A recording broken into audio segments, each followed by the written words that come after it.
والذین، اور وہ لوگ، یؤمنون، جو ایمان لاتے ہیں، بما انزل الیک، جو آپ کی طرف اتارا گیا. آپ سے مراد کون ہے یہاں؟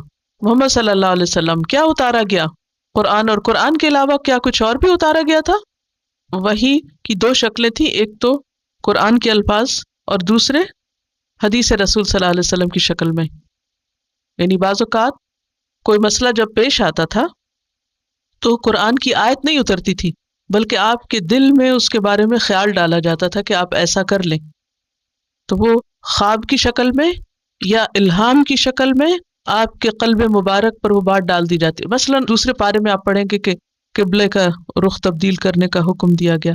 اس سے پہلے جب مکہ سے مدینہ میں مسلمان آئے تو حکم دیا گیا تھا کہ آپ بیت المقدس کی طرف منہ کریں، لیکن قرآن پاک میں کوئی آیت موجود نہیں ہے. ایک مسلمان 16-17 مہینے تک دوسری طرف رخ کرتے رہے، تو یہ کہاں سے پتہ چلا اور کس نے کہا اور کیوں کیا؟ کیا نبی صلی اللہ علیہ وسلم نے اپنی مرضی سے ہی مدینہ آ کر قبلہ دوسری طرف کر لیا؟ نہیں، آپ کو وحی کے ذریعے بتایا گیا تھا، لیکن وہ وحی قرآن مجید میں نہیں لکھی ہوئی.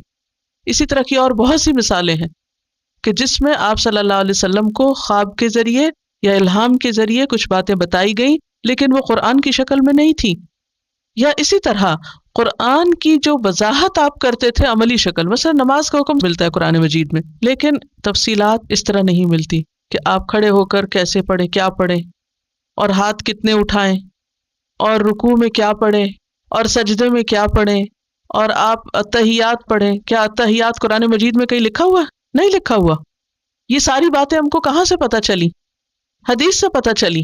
تو ما انزل جو ہے یہ صرف قرآن نہیں ہے، ما انزل میں حدیث بھی شامل ہے. تو متقی کون ہوتا ہے؟ جو محمد صلی اللہ علیہ وسلم پر ایسا ایمان رکھے کہ جو کچھ انہوں نے ہمیں قرآن یا غیر قرآن کی شکل میں دیا اس کو وہ مان جائے. وما انزل من قبلک، اور جو آپ سے پہلے نازل کیا گیا. پہلے سے مراد کیا چیزیں ہیں؟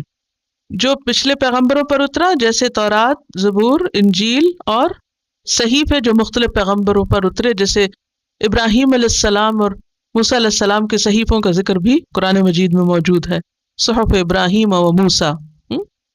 وبالآخرۃ ہم یوقنون، اور آخرت پر وہ یقین رکھتے ہیں. آخرت کیا چیز ہے؟ آخرت کا لفظی معنی کیا ہے؟ آخر میں آنے والی. اس کو کیوں کہا گیا آخر میں آنے والی؟ مراد اس سے قیامت کا دن ہے، لیکن اس کو آخری دن کیوں کہا گیا؟ یہ ہر شخص کی دنیا کی زندگی کے آخر میں آئے گی، کیونکہ آخرت ایک تو وہ قیامت کا دن ہے خاص، لیکن ہر شخص کی قیامت اسی دن آ جاتی ہے جس دن اس کی موت واقع ہوتی. ہم یوقنون، وہ یقین رکھتے ہیں. یقین کیا چیز ہوتی ہے؟ From blue. علم کا کون سا درجہ ہوتا ہے؟ آخری درجہ. یعنی کسی چیز کے علم کا اور یقین کا پکا اور آخری درجہ، کہ اس کے بعد کوئی اور ڈگری نہیں ہے یقین کی. آخرت پر وہ یقین رکھتے ہیں. اس کا تقویٰ سے کیا تعلق ہے؟ آخرت کا یقین ہی ایسی چیز ہے جس پر انسان کا تقویٰ بڑھتا اور گھٹتا ہے.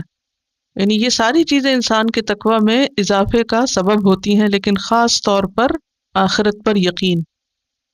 کیونکہ جب انسان کو موت یاد آتی تو ہی زندگی کی حقیقت کم نظر آتی، تبھی انسان پھر کچھ کرنا چاہتا ہے. اور اگر انسان کو مرنے کے بعد کی زندگی کے بارے میں کوئی فکر ہی نہ ہو تو بھلا وہ کیوں اللہ کی بات مانے؟ تھوڑی دیر کے لیے سوچئے، اگر ہم آخرت پر یقین نہ رکھتے تو کیا ہمیں قرآن پڑھنے کی ضرورت تھی؟ ہدایت کی ضرورت تھی؟ کچھ سیکھنے کی، کچھ جاننے کی، کچھ کرنے کی؟ نہیں، ہم دین کی طرف نہیں آتے. یہ آخرت پر یقین ہے جو ہمارے دل میں ڈر پیدا کرتا ہے، اور پھر ہم گناہوں سے بچنا چاہتے ہیں. جب گناہوں سے بچنا چاہتے ہیں تو پھر ہمیں ہدایت کی، صحیح رستے کی ضرورت محسوس ہوتی. پھر جب صحیح رستے کی ضرورت محسوس ہوتی ہے تو ہم کتاب کو پڑھنا چاہتے ہیں، ہدایت چاہتے ہیں. تو جب تک آخرت پر یقین نہ ہو اس وقت تک کتاب سے ہدایت نہیں مل سکتی. ہدی للمتقین. کون؟ وبالآخرۃ ہم یوقنون. والذین یؤمنون بما انزل الیک وما انزل من قبلک وبالآخرۃ ہم یوقنون.